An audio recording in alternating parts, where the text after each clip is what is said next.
Com'è possibile che una bambina sana possa morire in così pochi giorni per colpa di 4 virus?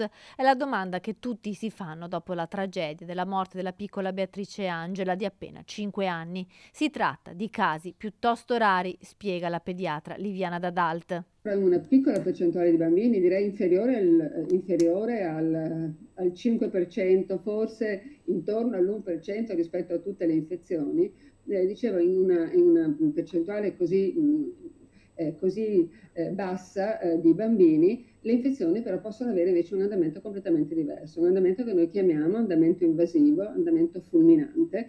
Dadalt, storica direttrice del Polo della Salute della Donna e del Bambino di Padova e ora presidente della Fondazione Salus Puri, vuole lanciare anche un messaggio rassicurante.